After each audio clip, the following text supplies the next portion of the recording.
Hello, it's me. Good morning, good afternoon, good evening. It is a rainy morning in New Albany.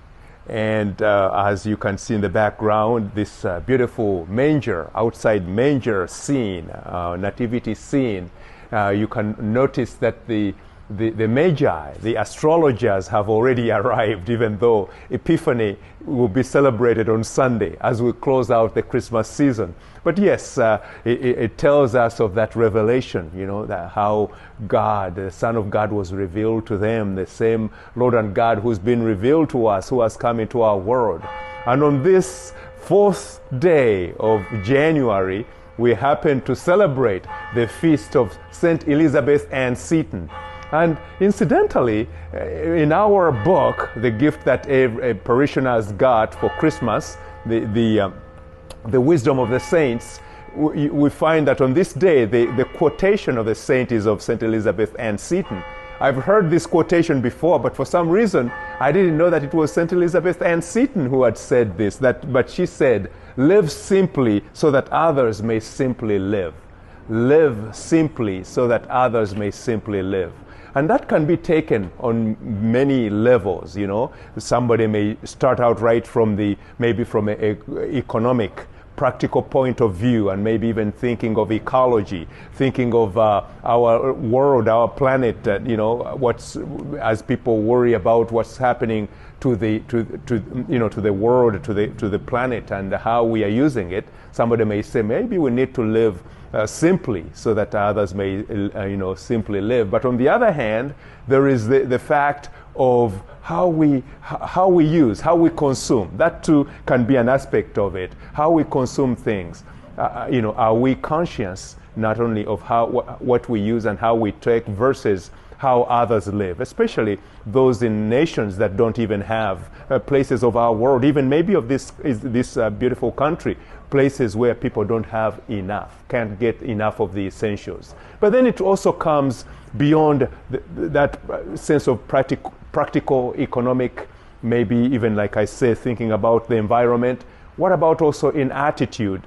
How we live our lives, to live simply, so that others may simply live. Sometimes how we relate to others, how we make judgments about others.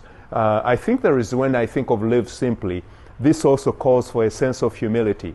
I may think that I am living better than somebody else, maybe even from a spiritual point of view. That's very common among us people of faith, of thinking that I've lived well, and maybe others making judgments. Others are not living like I am or like they should, which may be okay if you are trying to help them. So, say a parent, when you make that judgment of your child, I think it makes sense. But also, what is the response? How do you help that other person to live well? But in general, for all of us, as we look at the lives of others, maybe a prayer, maybe some other action that you think may help this person to become what you think the Lord is calling him to become, to be, or her, calling him or her to become. So, live simply so that others may simply live. St. Elizabeth Ann Seton says to us on this her feast day. How are you living? First, in considering the goods that God has given to us, the blessings, the material blessings God has given to us. How do you live so that you can share, especially share with those who do not have enough, can't get enough of the essentials? But then also on the attitude, on how we live every day. How do you live in such a way that your judgments of others maybe come with a sense of prayer, maybe a sense of help, so that they can be the best person they can be in relation to God. But also yourself, the humility it takes to just live and let be, and maybe pray that others too may get that attitude of living simply and letting God take care of us. I think in the end, it also becomes a work of gratitude, humility and gratitude. My friends, love because you are loved. Amen.